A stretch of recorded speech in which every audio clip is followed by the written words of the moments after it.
to the Old Man Orange podcast. I'm Spencer Scott Holmes. And I'm Dunigan. And today we get to be... It seems like these movies are coming out faster than even normal. I'm not even too sure how to describe it, because it was... Like, literally, I think only like 4 or 5 episodes ago were we talking about the last DCU movie. But now there's Batman Ninja, or I keep referring to it as Bat Ninja. I don't know why, that sounds almost kind of like what I expect it to be. I mean, I know you can't like call something just Bat Ninja, or else you don't have your trademark name on there, but still. Yeah, well, it's also one of those things where I don't think of this as a... well, it's definitely... They're not treating it like one of the main DC animated movies. I think they just, like... I think the Japanese directors and animators are like, hey, we got kind of this idea. And Warner Brothers is like, yeah, sure, go with it. And when you're done with it, we'll bring it over here. Whatever. Yeah, well, I still consider it like... I mean, there's like different variations of them. I guess you could say there's like... You know, there's the DCU continuity movies now. Then there's kind of like the ones where it's like, okay, we're doing like a graphic novel or, you know, a comic series run or something like that. So then there's those ones. And then I always feel there's kind of like almost like the spin-off ones where it's sort of like something a little bit different. You know, like I'd say the Batman Ninja fits into this category. I would say almost even the Adam West ones fit into that category. Batman, Scooby-Doo, and so on. Things like that are kind of like the third level, where it could just be almost anything. It's just a total spin-off of... It's not a continuity story. It's not really based off a graphic novel. It's just its own special thing. That's kind of what this would be. Yeah, and that's totally what this one is. This one's its own special thing. And it was one of the ones where it's like, when I first heard about it, I'm like, oh, that's awesome. Like, and what I thought they were initially doing was I thought they were doing, like, the Batman, like, the Japanese manga ones that I think came out, like, in the 70s or the 80s or something like that. I was thinking that's almost like what they were initially going to be basing them off of, but you can clearly tell it's its own animal here. Oh, yeah. This thing... Let me say this off the bat. I like the movie, but it's definitely not like one of my higher tiers of the main DC movies. And I like anime and all that, but it's just one of those things. I feel like it's like, what do Americans think anime is? Well, they assume it's... All right, well, let's just give them what they assume anime is and just throw a fucking Batman in there. Well, that's really what it felt like. It really felt like if you asked, like, fucking a 15-year-old kid what Japan is like, or like you ask him, hey Timmy, what's everything you know about Japan from watching your animes? This is what this movie is. This is Timmy in America telling you everything he knows about Japan. He's like, well, there's samurais and there's ninjas and there's feudal times with wars, like romancing, or I guess that's Chinese, but like samurai warriors. And then there's giant robots. Little Timmy doesn't know the difference. Yeah, and he's like, and they got funny paintings and weird outfits. It's like he's just explaining all this stuff, and it's just, this is all little Timmy knows about fucking Japan. Like, and he's gonna be very fucking disappointed when he goes to Japan, and it's not like that. Well, it's also one of those things. It's kind of interesting because on that other side of that, I'm not gonna say like they totally got Batman wrong, but it feels something where it's not somebody who didn't know what Batman was or who Batman was. It felt kind of like someone who played the Arkham games. And I'll say this, the Arkham games are really good and they get a lot of stuff across, but I feel like something the Arkham games did is they brought in a lot of deep cut stuff and made that more like common knowledge for people. Like, there's more than one Robin. Oh, one of them was called the Red Hood. And, oh, okay. I feel like it did that, and then it also brought in some weirder, more obscure characters. But at the same time, though, there are some things in this, like, there's some moments where I'm like, I'm not going to be this, because I know it's a different variation. I'm not going to be one of those guys, Batman would never say or do that. I'm not being that guy at all. But there were some moments where Batman's like, I'm separated from my technology. How would I do this? It's like, Batman, that's not, I mean, we've read plenty of comics where Batman was just like, I don't got the Batmobile, whatever, I'll figure this shit out. That's not like a defining quality of him, so, yeah. I feel like that's just like somebody else's interpretation of Batman clearly right there, that for some reason that's how they viewed it, but it's like, yeah, that was the one thing that felt kind of a little bit weird to me. It's like, I never felt like Batman relied on his gadgets. Now, granted, the gadgets are definitely always an important thing to Batman, but I always felt like he had like a base level training that was so grounded already that he didn't need it. Almost like a Green Arrow, you know what I mean?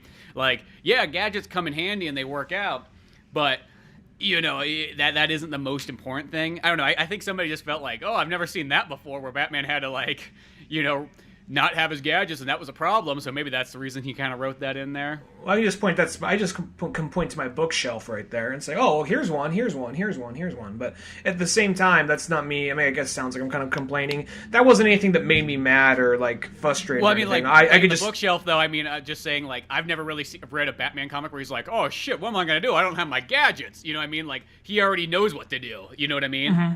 Yeah. I've never seen him go like, fuck, I'm stumped. Good thing I'm going to look over this town and have my fist out. Come on, Red Robin, let's put our fist out together. Yeah. Put that fist out. I like how, let's get ready to fist some crime. What? Yeah, that's my new catchphrase, fist some crime. I know, exactly. It's like, I'm going to fist these Japanese people. Oh, Batman, I don't think that's the right thing to say. You questioning my orders, Red Hood? And your stupid fucking Buddhist monk helmet? I mean, we just got here. We're still kind of guests, so maybe we should figure it out first. Bruce, we've been here for 2 years. You've been here for, 2 hours. I will say they did a funny thing with a lot of spoilers here. Now, this is a fun movie. I will say, though, it's kind of very unabashedly just like, all right, Batman is an anime, and we're not going to flinch away from that. And is very forward about that. It is very forward, not trying to disguise it, not trying to come up with a reason for it. Initially, what I thought it would be, because I didn't really look at very many of the trailers or anything for this. Mm-hmm. Initially, I thought this would be like, okay, yeah, he goes back in time, but we're just going to tell like a Batman time-traveling story with him as a ninja, but it's going to be him more of a... It's just going to use anime art styles and camera angles and film techniques, and then just incorporate a Batman-esque story, where this is more of telling a very like anime, eventually robot kaiju battle story, and then but just with Batman characters when it gets down to it.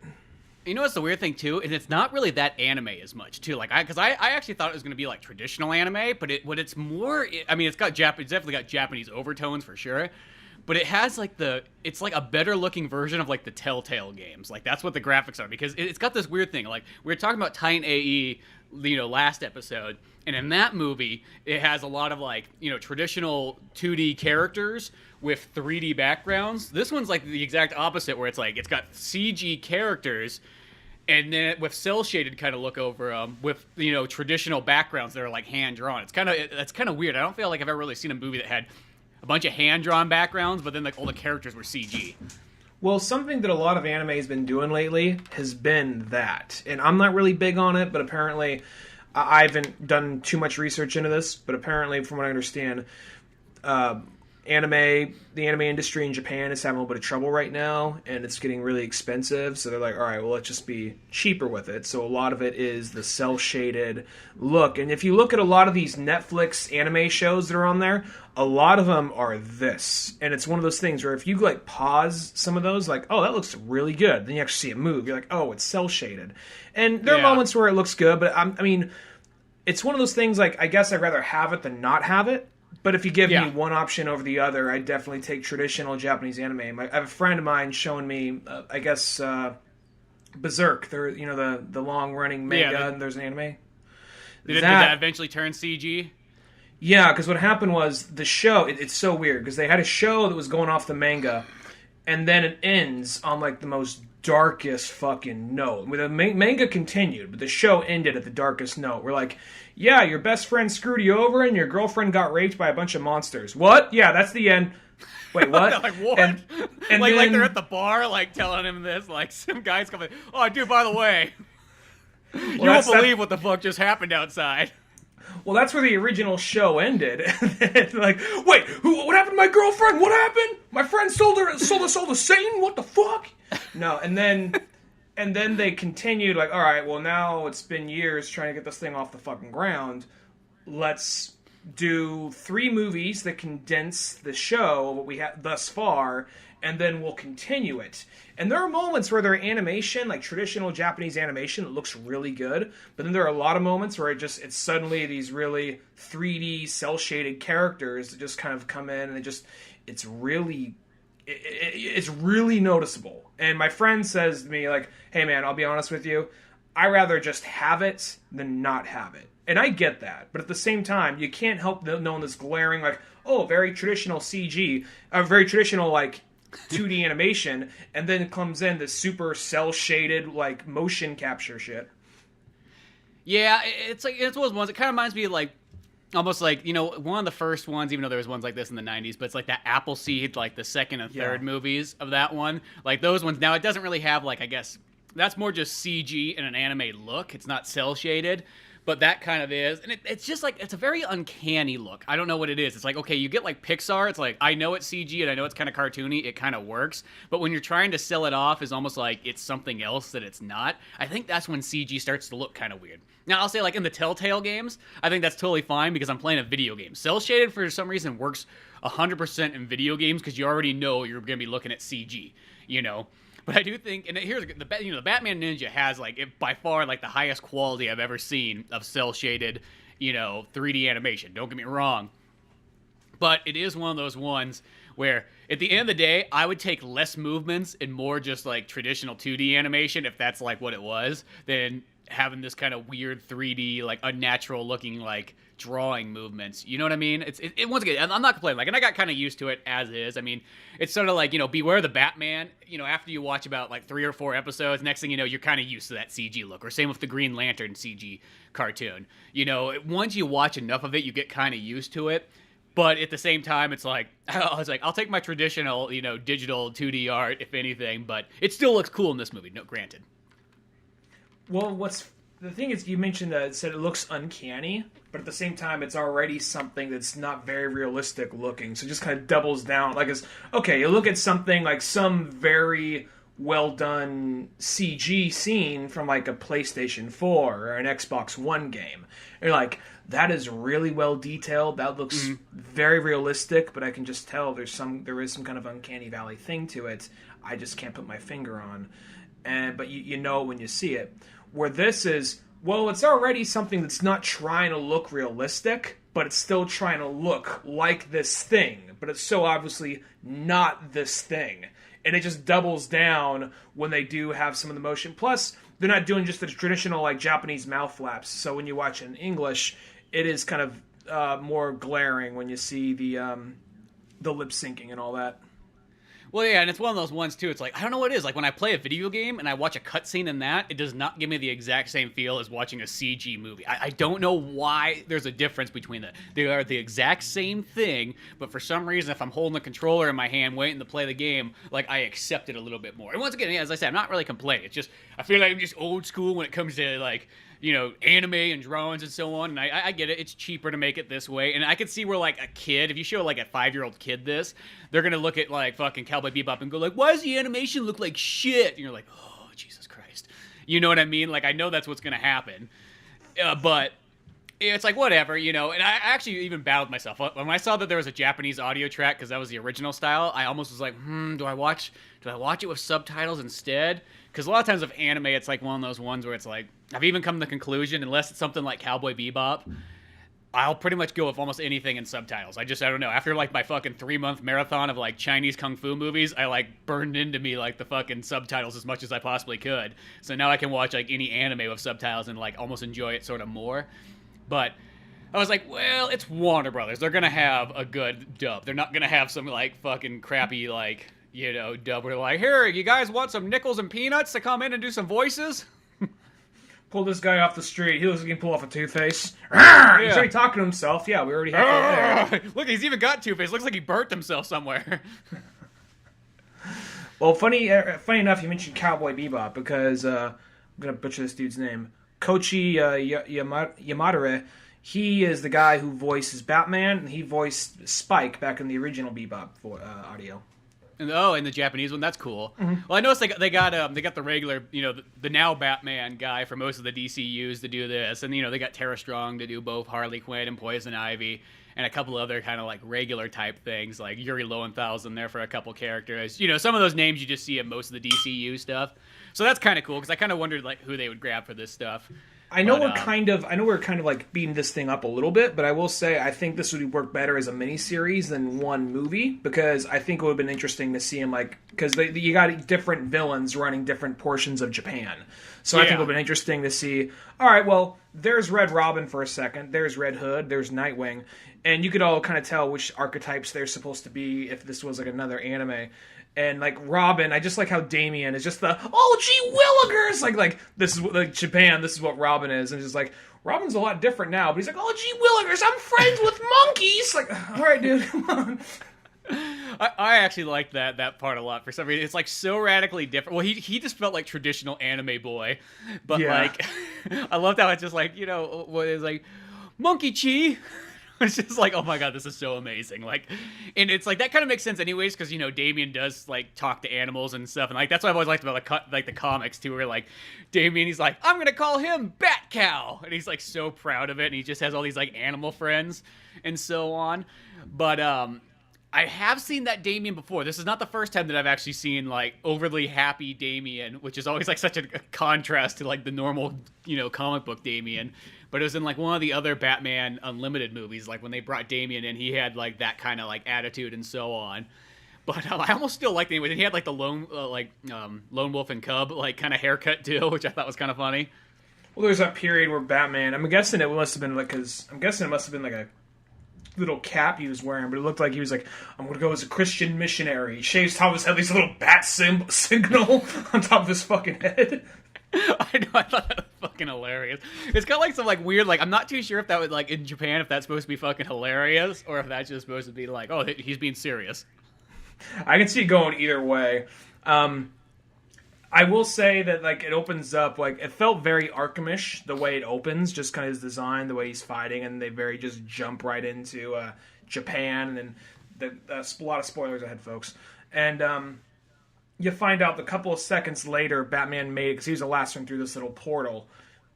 They've all been there for 2 years. He just got there, and everyone's kind of waiting for him to get there. And there's this prophecy about a bat that will lead the way away from all these tyrants, and like all the Japan is divided up between Joker, Poison Ivy, Two-Face, Penguin, and Deathstroke, and Grodd too. Well, I thought Grodd's off doing his own thing. I thought Grodd's just chilling in like hot springs. Well, he's kind of doing his own thing, but I feel like he was still one of the, you know, he was like the monkey warlord.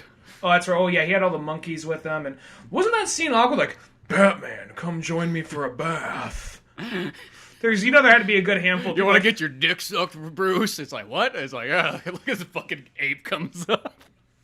I get one of my monkeys to blow you for you. Have you ever had a gorilla blow you before, Bruce? It's the greatest feeling ever. Going back to ancient Japan, it really does something to a man. To our ape, for that matter. Yeah, exactly. Bring out your primal instinct. You know you evolved from us. Really, maybe we evolved from you. You know, there'd be some kid watching that scene, like where Gorilla Grodd was laying there. He's like, Batman, would you join me? There'd be some person like, oh, my fan fiction is coming true. the Batman Gorilla Grodd, like, bathtub fan fiction. Rule 39 thing in there. Yeah, that had to happen at some point.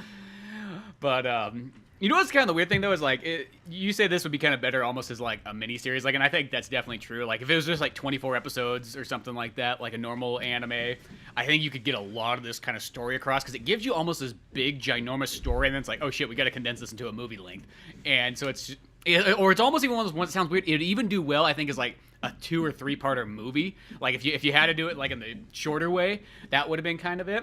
But the weird thing to me is I literally, because like I guess when I was going into this, expecting this, I was almost expecting almost like more like Samurai Champloo or something like that, or even Afro Samurai, since it's got the dude who drew all the character like profiles and so on, is the guy who did Afro Samurai character design. So I was expecting to be almost more like it was going to be ancient times. It was going to be more like Batman, like, you know, as like a pure ninja. And that kind of that's in there, but it almost goes out the door real quick and turns more into like mech battle things, which I will say that's about the one part. Like, it's cool, but it's almost kind of like odd. And I remember when I first saw it, I was like, okay, I can believe Gorilla Grodd could go back in time and build these mechs, but at first when they were showing it, like they explain it later on, it all kind of comes back around. But it's like, I do not believe that Two-Face, Joker, Poison Ivy, well, maybe Poison Ivy more than anything else, but none of the other characters would be able to build fucking ginormous mechs out of 500-year-old technology. I mean, then they explain it that it was Gorilla Grodd did it all, but I do feel like that was almost like, it sounds so weird, but that was almost the little bit of a part that kind of takes you out of the movie, just because it's feudal Japan. I think that's what makes it kind of, it looks cool, don't get me wrong, and like I think that's the thing, is if you just kind of accept it as like, no, it's just picture it being something kind of cool, almost like steampunky, but even earlier. But at the same time, I do feel like I would have almost more appreciated just more of like a samurai movie that happened to just have Batman characters.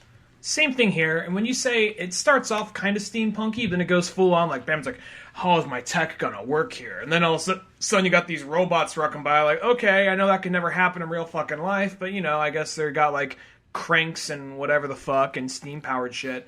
And then it reaches a point where Two-Face is all like, oh, yeah, we got Two-Face. I forgot to mention, Two-Face is mostly working with Joker most of the time, and then once Joker gets knocked off for a minute, Killer God takes his place and he's working for him.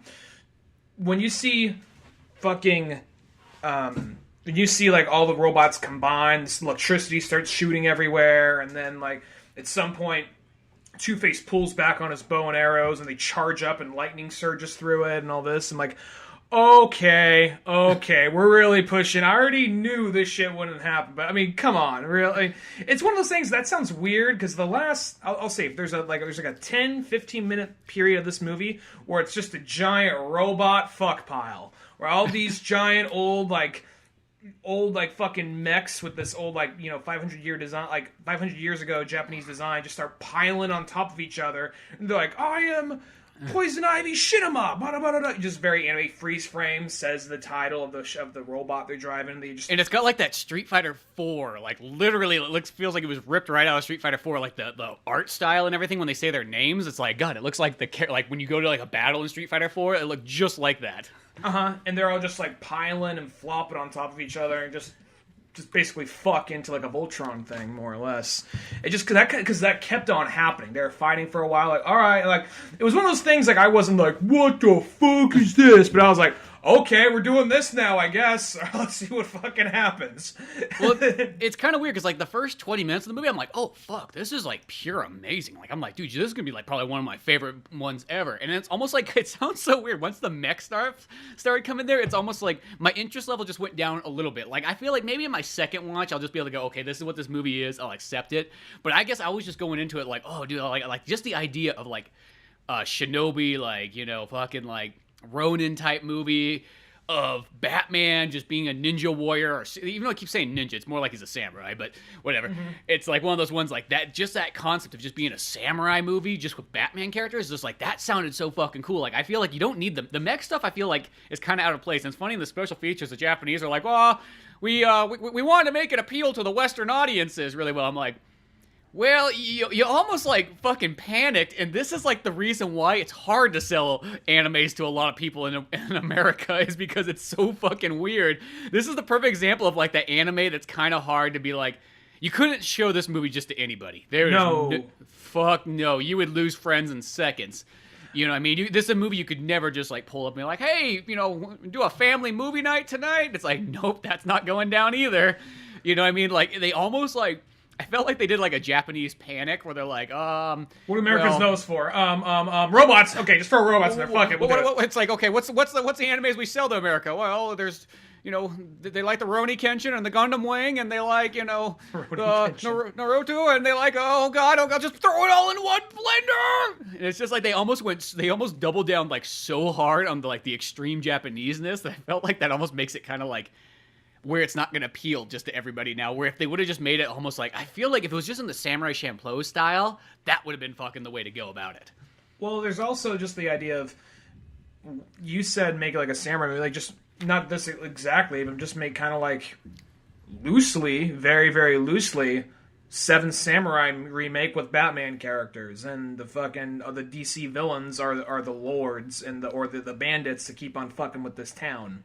Yeah, that would have been the perfect way, because you pretty much almost have 7 characters. You got Batman, you got Nightwing, you got Red Robin, you got Damian, you got Red Hood, you got Catwoman, and you got Alfred.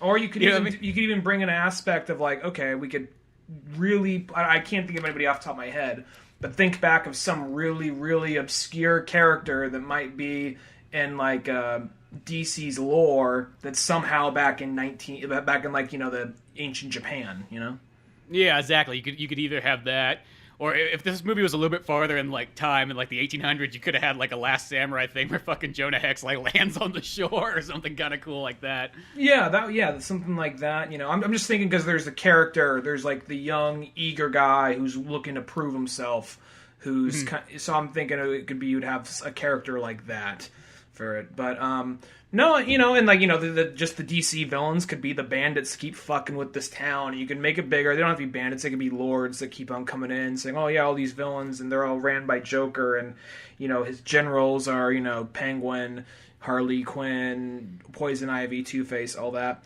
And the character designs are all pretty cool looking. It's I actually like the designs. It wasn't because sometimes some of those Japanese artist guys, they get almost a little too excited, and then they start making the designs where you almost can't recognize the character anymore, and that always kind of bothers me. When I think of that, there's a game, Castlevania Judgment, which was a fighting game, and it was like that sounded like that should be fucking pure amazing, and it was still fun, but it was just one of the ones the character designs were so wacky that they barely even looked like a lot of the characters. Mm-hmm. Yeah, I can kind of see that.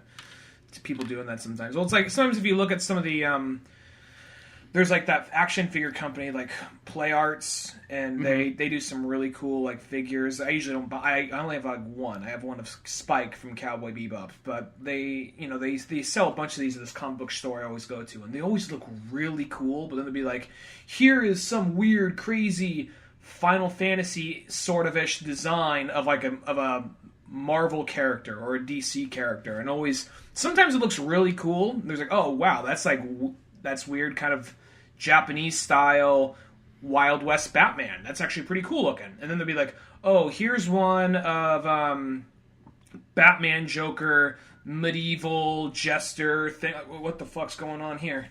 Yeah, I don't know. It's like, I always feel, don't let people that are too artsy like work. I mean, I know it's one of the ones like you should let things, but it's like you don't need too much freedom here. Well, like when you get people that are too artsy, and it's like almost like they almost have gone beyond like understanding the core concept of the character, and now they're just creating stuff that's fucking weird looking. As I said, like that Castlevania Judgment one. Just look up those characters at some point and just go like, even if you never even played the games and you just kind of know of them, you'll look at them and go, they look fucking weird. Like they do not. It's like why would you want to change what the characters already look like? They have fucking amazing designs. Why would you change that? You know what I mean? Yeah.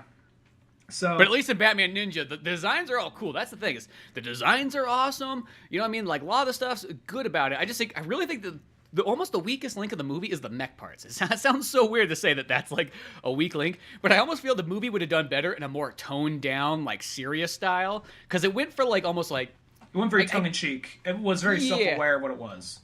Yeah, and it almost went for like wacky anime more than like. Let's actually talk about something that went beyond robots. Just Voltroning.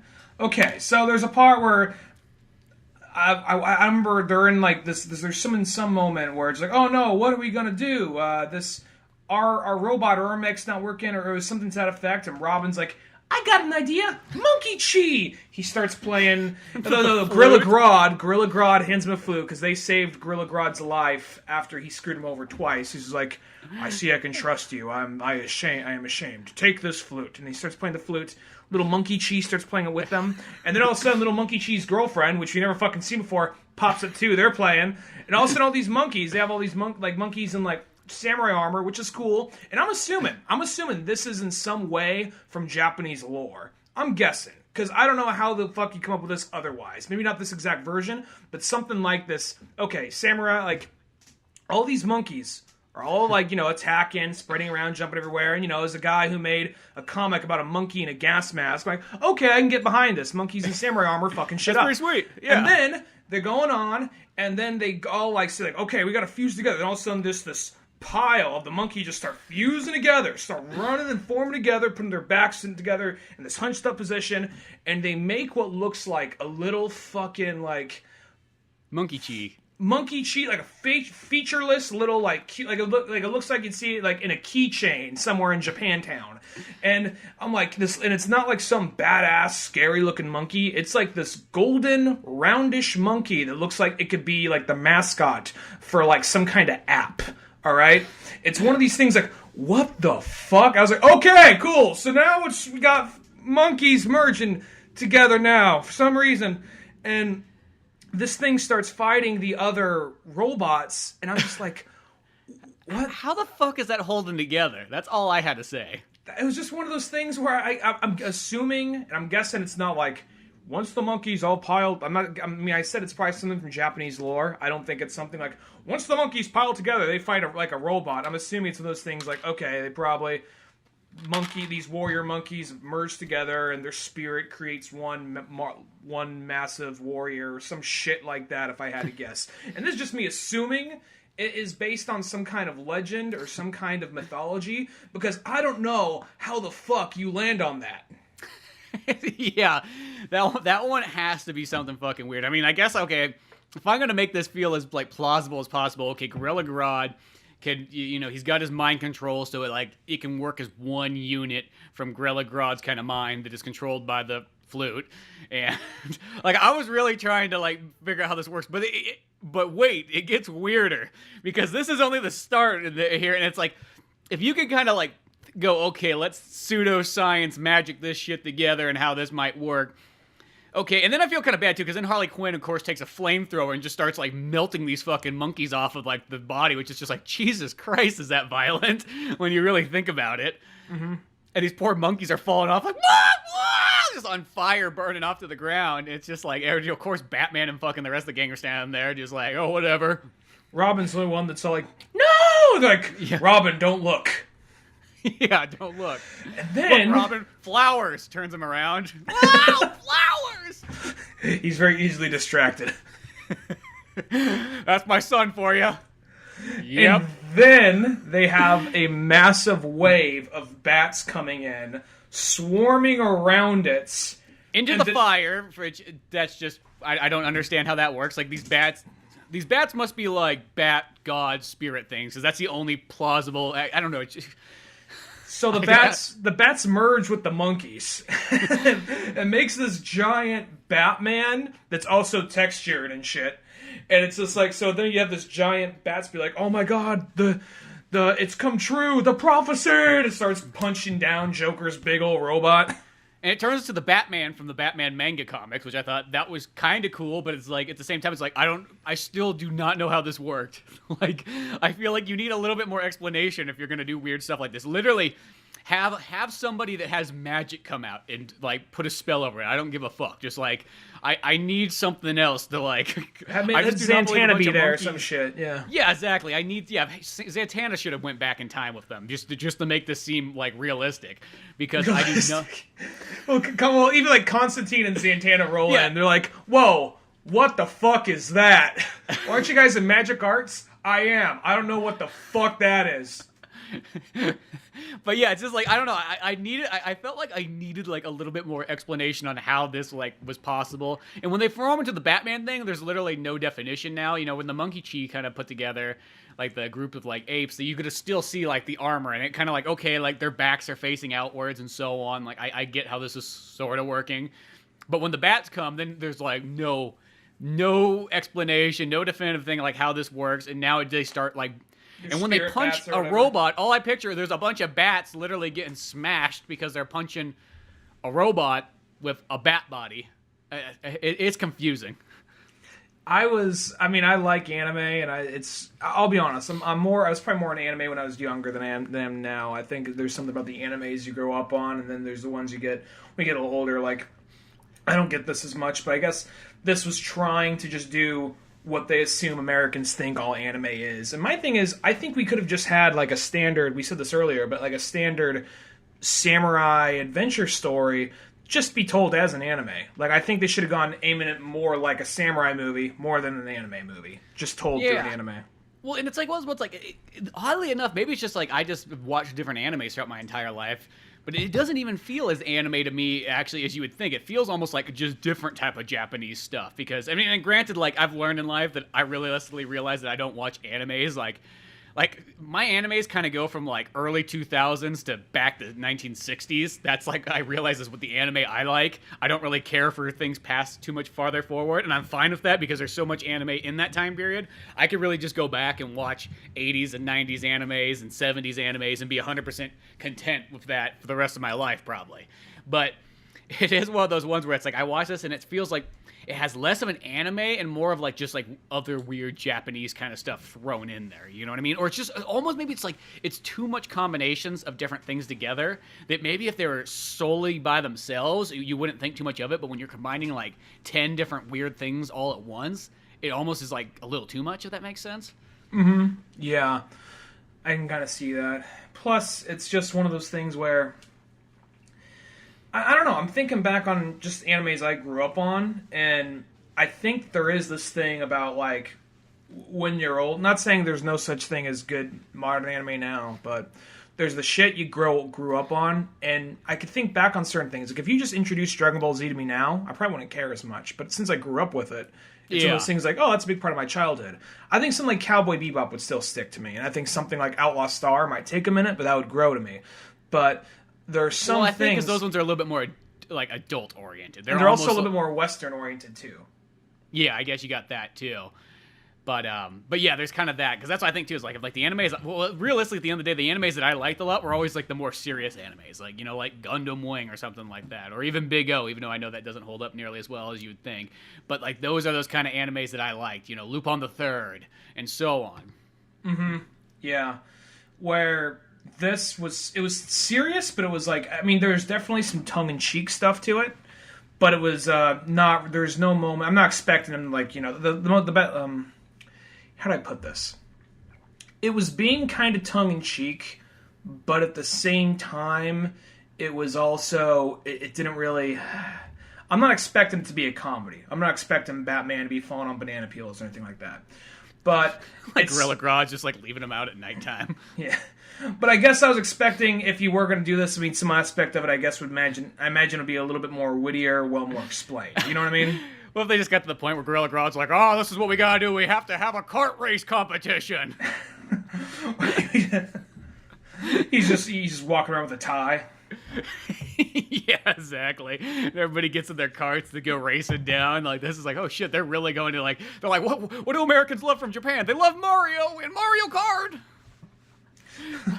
I think that's the thing. It's almost like if they weren't, because I don't know, in the special features, it just felt like they were panicking trying to like sell to like an American audience. Like an American audience has never seen an anime, because anime's only been around for the last fucking 50 years in America. So I think that's kind of like one of those ones like, what are you guys doing? Like just do like an anime, like, it, you know what I mean? And just like, I don't know. It's just like they felt like it's like, it was weird. It's like, it was almost like if anime never became popular in the U.S., that's how this movie kind of felt like they were trying to make it. Mm-hmm, mm-hmm. And it's just like, no, like what's popular in the U.S. lots of times is like, it's most of the animes that are a little bit more toned down. I mean, granted, there's always somebody out there who like, it's cool stuff like Fooly Cooly and so on that's just like out there and bizarre, and you like it because of that. But for the most part, I think of all the animes that sort of last are all the ones that are a little bit more grounded. You know what I mean? Like Dragon Ball Z, Cowboy Bebop, Gundam, things like that, Naruto. You know what I mean? Those ones are more like grounded. They're not super like out there. I think the ones that are grounded, well, Dragon Ball Z is pretty out there, but it was also a trendsetter. So but it's not like out there, like I mean, it's out there, like yeah, they got superpowers and so on like that, but it's not like they're regular looking characters. They don't have too much exaggerated expressions. I mean, there's a little bit more in Dragon Ball, but you know what I mean? It's still, it feels like there's a reason why that sells so well in America. You know what I mean? It's like people can get behind it. It's just martial arts turned up to like fucking 15. Mm-hmm. Yeah, yeah. Where I think something like, Cowboy Bebop, that's just that. I think the ones we really like are the ones that stand out. And the last anime series I think I really liked was Black Lagoon. And that was very much more of aimed at kind of Western audiences. There's still some kind of, you could definitely see some like more Eastern influence and things in that, of course, but character-wise and like, half the characters in the show are American. And then on top of that, they make a lot of American pop culture references, so maybe that has something to do with it. But I think it was just interesting, because you got to see this really cool art style and this really cool film style, or like film techniques, but telling a more grounded story. And I think that's my problem with a lot of anime. I'm just seeing, when you get older, like anything, you see certain, like there's some show, like, what was it? It was on Netflix, and it looked kind of, it was some fantasy show. I'm already forgetting what it was called. Children of something. Mm-hmm. And it was like this, show where people are on this big it's like some other world, I think, and people are on some moving ship, some living organic moving ship across the sea of sand.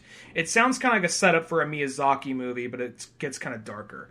And it's this whole thing of like, there are people on here with magic. Unfortunately, people with magic usually die by the time they're in their late 20s or early 30s.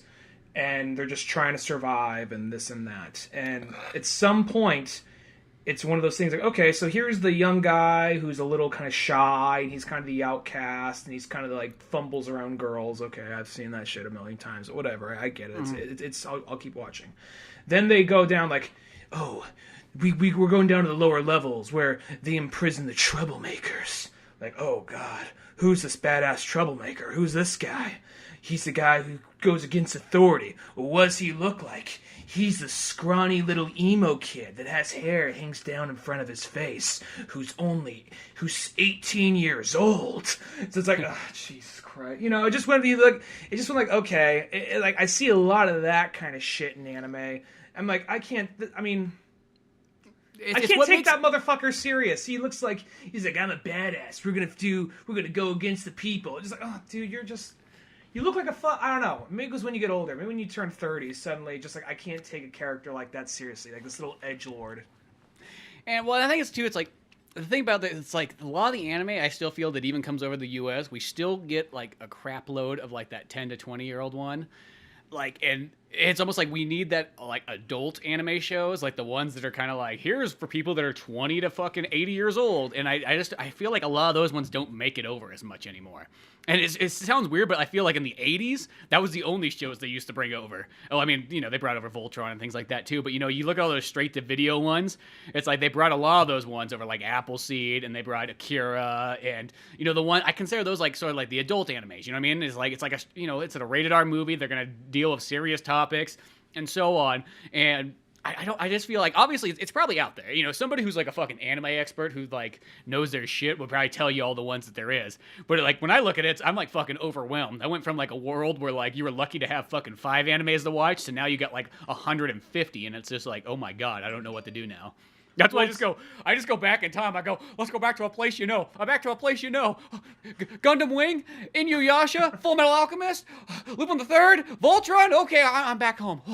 Well, even something like Full Metal Alchemist, that's an example of like, okay, this could still be a kid's thing, but there's still enough there that's deep enough and well made enough for an adult to enjoy.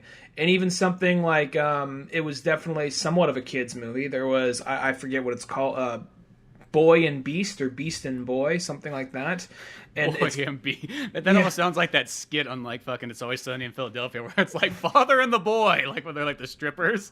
I don't remember that one. Is that like a newer one?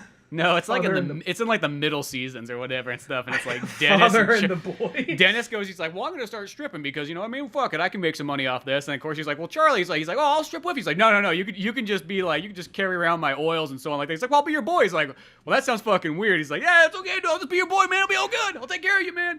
And then when they go to an event or whatever, they're like, who are you guys? So it's like, well, I'm the father. It's like, that's a fucking worse name. He's like, well, who's this? He's like, I'm the boy. It's like, well, you guys come on in. And then they become like the strip team of like the Father and the Boy. I gotta get back on that show. It's not that it's bad. I just stopped watching it for a little while and it just got past me. I gotta start watching Father and the Boy. That's always like my go-to show to throw on every once in a while. It's just like, okay, well, we need to watch. Okay, you can always just watch random episodes of this until I see them all. Well, like, it's this whole story. It has that whole it's by this guy. He's different from Miyazaki, but he's almost this guy who makes these whimsical movies, usually that, like, you know, an adult or a kid can watch, and it usually gets a little more emotional, and it's one of the, like, he made The Girl Who Leapt Through Time. Oh, yeah. He made, I didn't see it, but I think it was like a lot of times the names don't really help sell it to someone who's not into anime, but there's one called The Napping Princess, which I'm not sure if that's the best. I think that he made that one. That just sounds like a Sleeping Beauty ripoff. It does, yeah. How do we get around this copyright here of Disney? I'll call it The Napping Princess. Genius.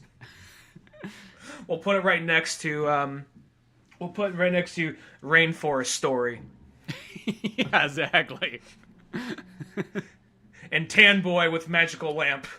What? Well, it was a one word. I mean, you know, we... Tan boy with magical lamps. We'll get a nice white kid to play it with a heavy tan, so he feels safe to the Western audiences. We don't want to scare off them. We don't want to scare off the red states now. If he comes out with a turban and a big old beard and an angry monkey, God knows what's gonna happen. That monkey's got bombs strapped to him and everything like that. Monkey has a suicide vest on. Like that's the one word we taught him. Yeah, but yeah. So going back to Batman Ninja, I don't know. I'm gonna say that if you like Batman, definitely check it out. And even if you, I don't know. Let me say this: if you like Batman, maybe you shouldn't check it out right away. I'm gonna say if you like anime, then yeah, go ahead check it out. But if you're not really into anime, then I don't know if you'd be able to jump into this as easily. Well, I feel it's one of those ones you gotta like a bit of Batman and anime at the same time and have an open mind. That's the key thing for this movie. If you do not have an open mind, you will not like this movie. And that's why I think, because I saw just on Amazon or whatnot, when I was checking for when this movie was coming out, I saw that it already had it had 3 out of 5 stars. So you could tell a lot of people did not like this movie. And I can see it being kind of threatening to somebody who is not with an open mind, and they go into it and be like, that's not my Batman, and why is there mechs and robots in the past? And it's yeah, there is some stuff that's different. I mean, I didn't expect it to be traditional Batman. I expected everything to have a Japanese theme. I thought it was kind of cool when Bane came out. It's oh, he's a sumo wrestler. He's E Honda. Well, that's kind of cool. Why not? You know what I mean? I think they just kind of left Bane back in time. Yeah, shit. I don't remember him ever getting sucked back up there. They're oh, he's better in this place. He can't get his venom then. Oh, there's actually something we forgot to talk about. There's that period where the movie takes a total break. From the style. It actually goes to traditional animation, but it's kind of this very experimental, artsy, stuff. Yeah, and and it becomes really harsh and dramatic for a minute when the rest of the movie is just more of hey, look, here's a hot anime version of Selena, and oh, here's this really cool stylized version of Batman or Red Hood, or Nightwing with Super Saiyan hair. Yeah, and it's all this very, and then it really stomps for a minute and becomes this really, it looks like you said, experimental animation.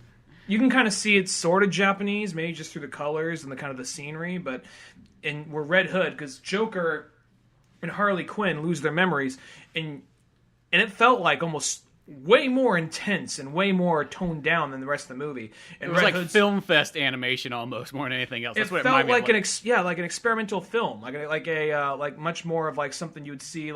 This was right between a French movie about Syria and then a German movie where a lady's talking about how she dealt with her suicide. I felt like that could have felt slid right between those two.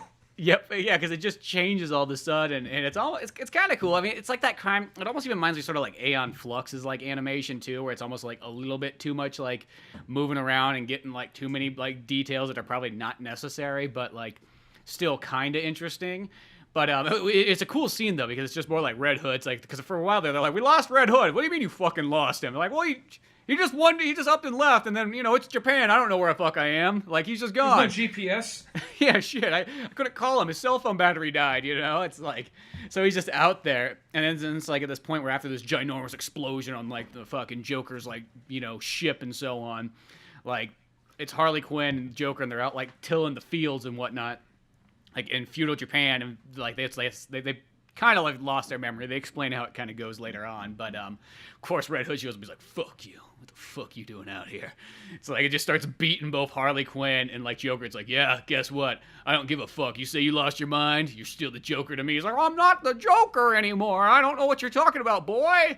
And it's just the Red Hood just starts beating him. And I really think they should have he should have made a crowbar out of some bamboo or something like that. Just starts wailing on both Harley Quinn and Joker and just go into town. He's just gonna murder them right here in fucking feudal Japan and stuff. And then of course Batman shows up. He's stop, boy. He's yeah, but this is the Joker and Harley Quinn. Yeah, but you can't beat them if they lost their mind. It's in the Batman handbook. I thought you fucking read it. Pulls out a scroll. Here's the updated version. Yeah, exactly. I had Alfred sitting here up all night writing this for you kids. It's in Japanese. I haven't figured out how to read it. He did, though. You know, he's Alfred. He's quick to pick that shit He up. had 2 years to pick this all up. I always told him if he went back in time to Japan, he better know Japanese by the time I get there. And he did. God damn it! That's why I keep him around.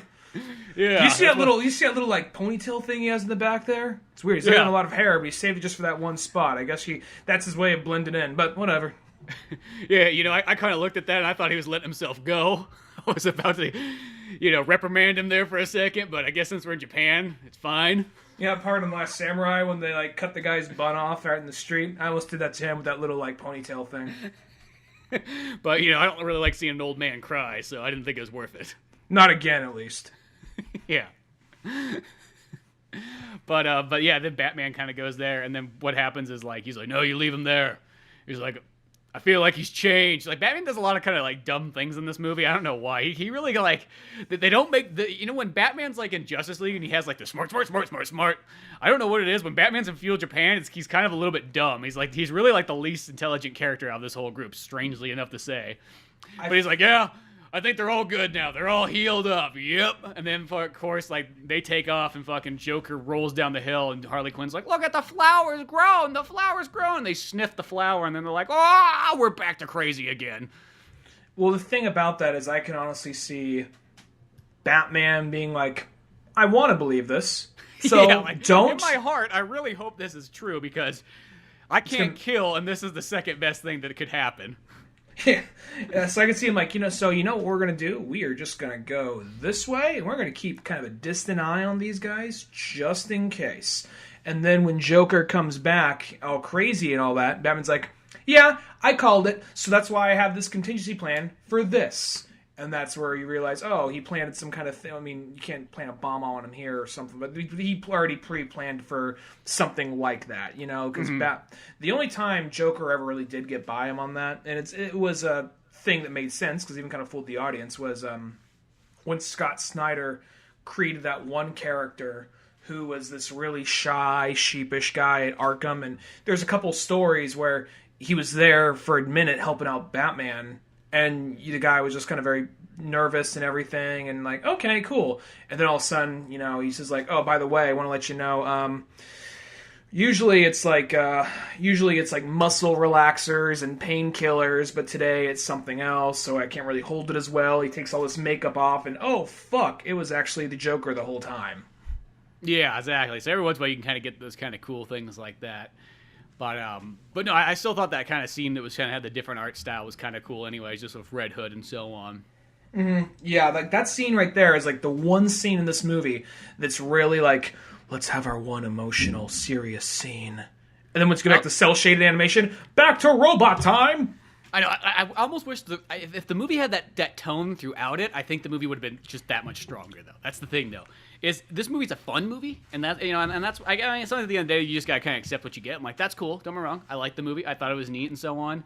But I think if you would just went with it being like, no, let's just make it like a serious anime that like is gonna be a legendary movie and not just like a spectacle. Like it almost felt like it was like the equivalent of like the Hollywood blockbuster done in Japan. You know what I mean? Mm-hmm. You know what I mean? Where it's fun, but at the end of the day, there's nothing there's not as much of a take home of like, oh my god, do you remember this Batman? It's not like it doesn't have that legendary Batman kind of like feel. Like it's more just like, oh, that was kind of cool, Mm-hmm. Or it's like, I feel like that there's also some moments in there that it felt like it kind of lost opportunity. I think there's so much just robots bumping into each other. It's like too much. That's the only thing is I felt like that's really what took me out of it, and like the robots just kept coming back and back more and more. And I think that because there's a moment where, like, okay, each one of the characters got to go on and have a one-on-one fight with one of the villains. So it's like, okay, you had Red Hood go in to fight Deathstroke. You had Damian go in to fight Poison Ivy. You had Nightwing go in and fight Penguin. And then I want to say Catwoman was fighting Harley Quinn and Batman was fighting Joker.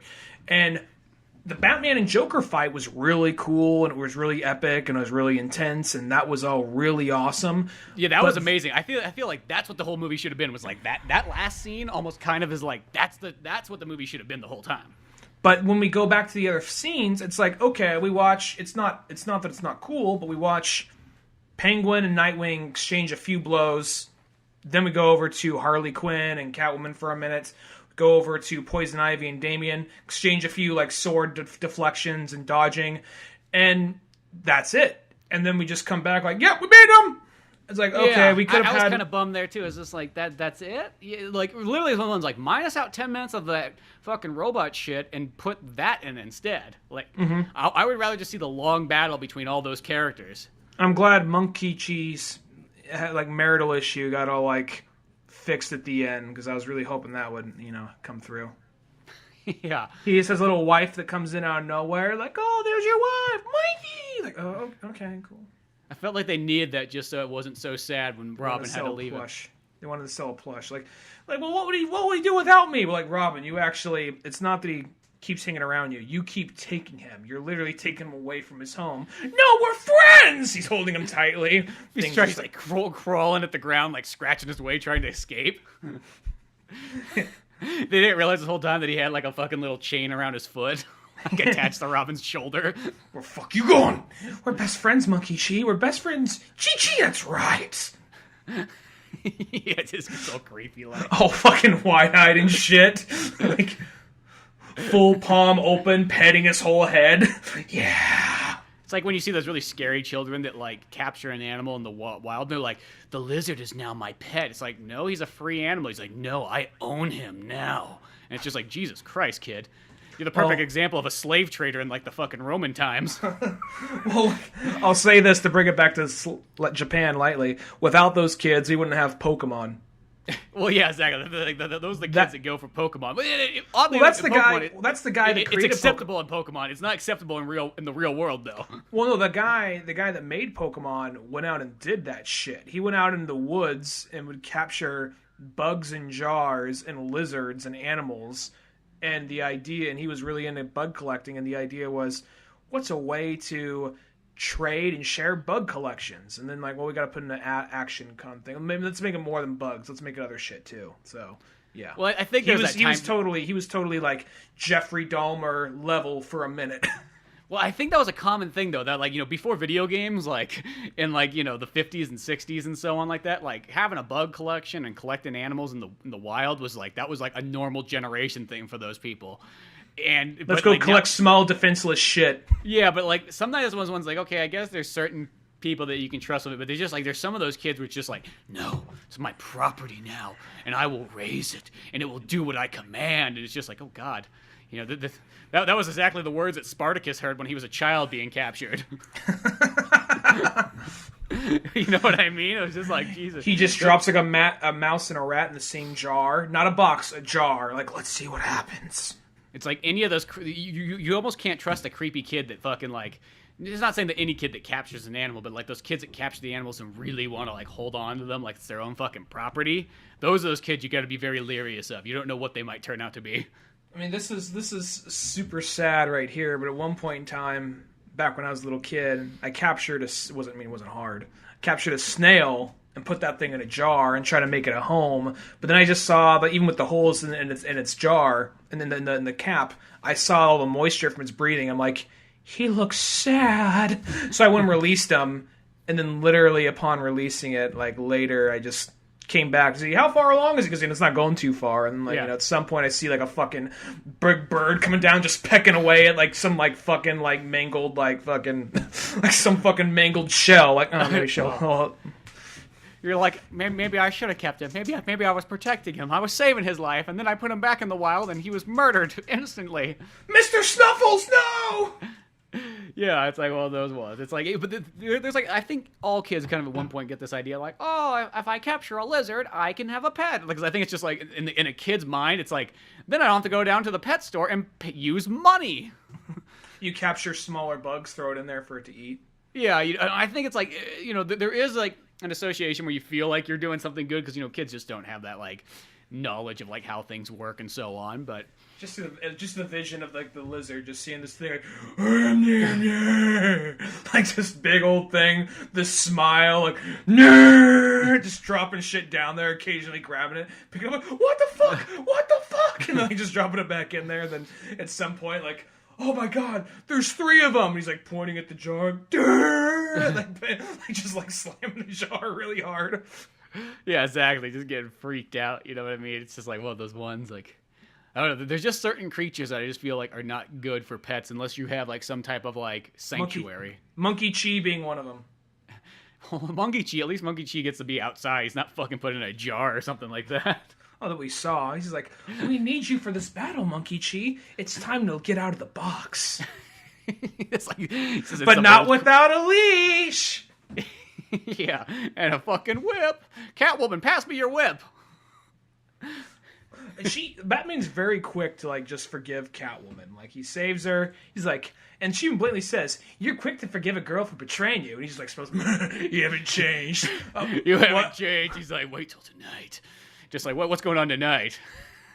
He's like, "Go get your punishment. God damn it." Batman also gonna punish fucking Grodd too. Then that's where nobody pulls a fast one on the bat. There's too much culture around here. We gotta get back to America.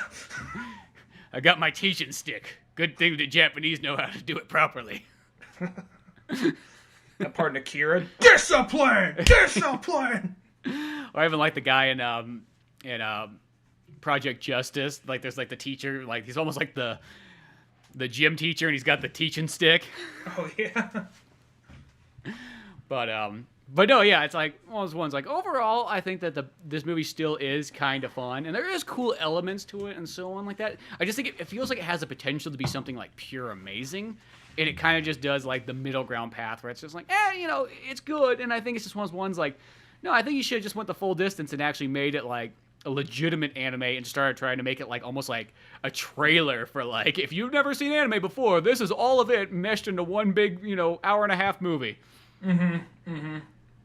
Well, it's even just some of the shit that would happen. Like, the big thing is still the big Monkey Chi robot that just all the monkeys combine. And it was like, that was the big one where I was like, okay, Voltron thing. All right, that was kind of weird. But then we go Monkey Chi robot, and then it turns into a big Batman with all bats merging with it. Like, okay, I need a minute. One part that is kind of cool, it's like at the after credits scene or whatever, is when Batman's like, he's like, oh, we're back in Gotham. He's like, and Alfred's like, sir, here's your suit. You'll need it for tonight. And then it's just like, they shows him the Batmobile. I was like, well, it's kind of old fashioned. And then he gets in, it's just this like horses strapped up to like this Batmobile that has ginormous kind of almost like tree root like tires and so on it. And I don't know what it was, like that thing right there was kind of like, I was like, that's pretty fucking cool though. I don't know, like I was more of that, less of everything else. He just like clips that really poor beat up looking car, keeps driving. Look like something the Joker would have drove. It's like, but that wasn't the Joker's vehicle. Fuck it. I think that's the point, because it was purple. Wayne. It was purple and green. I just like the idea. He hits a car, keeps driving. Like some guy runs out, like, oh, my fucking car! He just throws a wad of money out of the car, just keeps driving. Yeah, I know. Just like the idea of just anytime he clips a car, just chucks a wad of money. Not even like in a bundle, just like a handful of bills like, out the window. That should cover it. Yeah, I'm rich. But yeah, as I said, like, and I know we could have said this many times. I just think it's like one of those ones like. There's that moment when all, like, the Bat families, like, fucking riding on horses with swords and so on like that. And, of course, they got the Bat Clan behind them and so on. And, like, that looks fucking cool. You know what I mean? With, like, they got the bat ears and everything like that. And they're all dressed like ninjas. And it's like, I just want to see more of that kind of stuff. Like, of them doing samurai battles and, kind of sneaking around as ninjas and so on like that. I think it was, like, almost like it was ones like, when your title is called Batman Ninja, I think that's almost, like, what kind of, like, throws me off. It's just, like, it really should be called Batman Mecha instead of Batman Ninja, because there's not a whole lot of ninja stuff in there. There is ninja stuff, I guess enough to sort of like justify the title, but with the title of Batman Ninja, I just kind of expected it almost to be more like the first half of Batman Begins more than anything else. I mean, I'll be honest. I mean, I don't know my Japanese history that great, but he looks more. The Japanese guy's like, he's like, yo, that mech thing was real back then. I don't know if you know this. Open up a fucking history book, duh. Shit. Shit, where were you? I know your primitive Western culture just doesn't understand these things, but we were way ahead of the curve. Then the Christians came by and fucked it all up. Yeah, those things were around before the Meiji era. Really? Oh, shit. Well, Well, I'll say the Batman, because it's called Batman Ninja, but maybe I'm wrong here. His armor looks more like samurai armor. Yeah, I know. That's what I mean. It's like, that's why it always feels like it comes from like a 15-year-old kid trying to explain to you Japan. Like, it's like a 15-year-old kid on like a half an hour ride to school explaining to his dad what Japan is like. And then this is what happened if Batman showed up. Yeah, that's really what the movie feels like. It sounds odd. It almost is like, it's one of those movies that feel like if I did not see the Japanese credits in it, I would actually think this movie is actually more American than Japanese. Mm-hmm. Because it has that weird feeling of somebody like thinking that they know exactly what Japan's all about and they're making it. It actually does not feel as it feels more American than it feels Japanese in some weird way. It's almost that thing like when they went so hardcore like Japanese, it almost turned it the exact opposite way. It's almost like, I guess if Americans were like, okay, we need to make something for Japan. Okay, like, well, what's great about America? Well, fucking hamburgers, fucking cowboys. We need a rodeo in there too. Shit, what else do we need to put into this thing like here? Like, fucking, let's put an atom bomb in there because fucking, America loves atom bombs. We don't want them to forget. Yeah, can't let them forget now. And it's just like going off like all the things like. And to give it a little something for them, we'll make the main character Hello Kitty. Yeah, exactly. So it's the Hello Kitty movie made by Westerners. So Hello Kitty is like a cowboy. She fucking, rides broncs in the rodeo. Let's see, what else does she do? She eats hamburgers and hot dogs and chili dogs. That's it. She was discharged honorably from the military. For dropping an atom bomb on Japan. Let's see. What else could Hello Kitty do? Let's see here. We'll give her a white sheet outfit. Wait, no. Whoa, what? Whoa. I don't know. I was just thinking with like incorporating all of our history, man. You don't want to leave shit out. Can't forget now. Once you start to forget, that's when you're bound to repeat yourself. Remember that now. Give her a fucking George Washington wig. Give her an M16. Yeah. Play fucking Creedence Clearwater in the background the whole time. At some point, she's going to come in a slip and slide, machine gunning terrorist. Yeah, because we love our water parks here.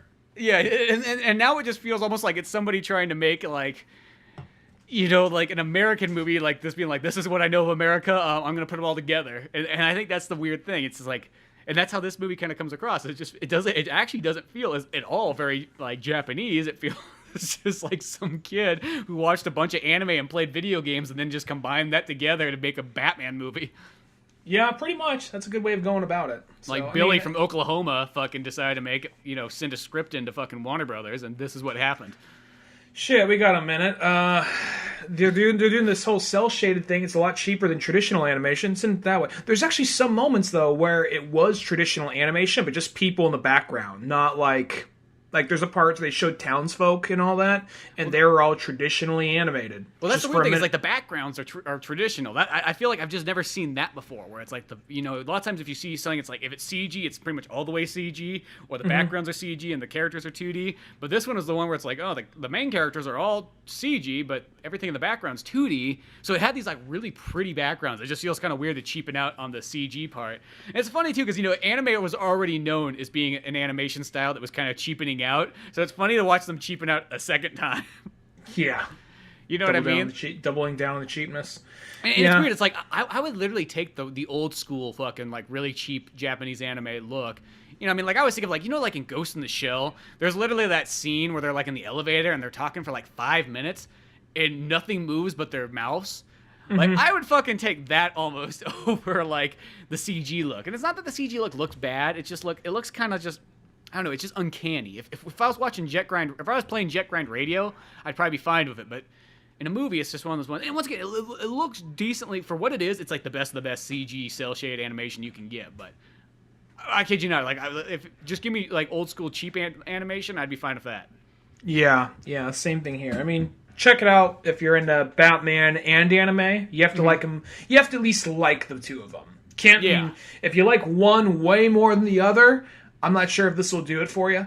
But if you at least like both anime and Batman, give this movie a shot.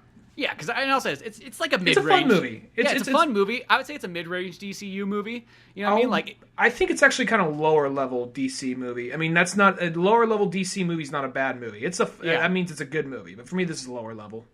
Yeah, I guess I gotta say that. When I was thinking like mid-range, I was kind of thinking kind of about, maybe mid-low, not like super high, like better than like Gotham Knight or some other ones, but Probably better than Gotham Knights. I'm not sure if it's Gotham Knights. I always refer that's my least favorite of all the DCU movies, and it's not saying it's a bad movie, but it's like that one holds like the bottom spot really well. It's like almost like the barometer to know. And that's the other anime. Yeah, it's funny that one has a bunch of anime in it too. It's oddly enough, and that one's just kind of, and I just think that one's just because it has like there's like one or two stories in it that are actually kind of cool, but like three of them are kind of just like they're okay. They're just like not as interesting. And this one, it's almost one of those ones where it's like there's a lot of good stuff about this one. It's just like there's some stuff where I feel like it had the potential to be like a very high rated Batman DCU movie, and I think just in the process it kind of like knocked itself down. I don't know, maybe it's one of those movies like on the second watch I might like it a little bit more, you know what I mean? But I would just love to see an actual pure Batman samurai movie. At the end of the day, that's really what I want. Same thing here. But yeah, check out this one. Put a little link in the description of the show, so if you want to click on that, go to Amazon and pick up a physical copy of this movie, or even a digital copy, whatever strikes your fancy. You can help support the podcast a little bit. It won't cost you any extra. Till then, check out oldmanorange.com for more podcasts, comics, videos, and more. Check out Pizza Boys up on Comix Central, Comixology, and Amazon. Grab yourself a copy and have some fun laughs. Also on Etsy for physical copies. That's Pizza Boys with a Z. I'm Spencer Scott Holmes. And I'm Ryan Dunigan. We'll see you some other time. Later, folks. Thanks again for listening to the Old Man Orange podcast. Be sure to check out oldmanorange.com for more podcasts, comics, animations, videos, and a whole lot more. You can easily support the show by buying something from one of our Amazon links on the website or in the show's description itself. Doesn't cost you a penny, but every single thing you buy from there just by using that link to take you to Amazon helps us out a bit. You can also really help the show out, though, by spreading the word the good old-fashioned way, and rate and review us on all the sites that you find this podcast. Anything from iTunes to Podbean to Newgrounds, YouTube, you name it. Any little bit helps. Give a sub and share it to your friends, family, any jamoke you see out on the street. You let them know about Old Man Orange podcast. And be sure to check out the Old Man Orange comic book Pizza Boys on both Amazon and Comixology. Till then, we'll see you some other time.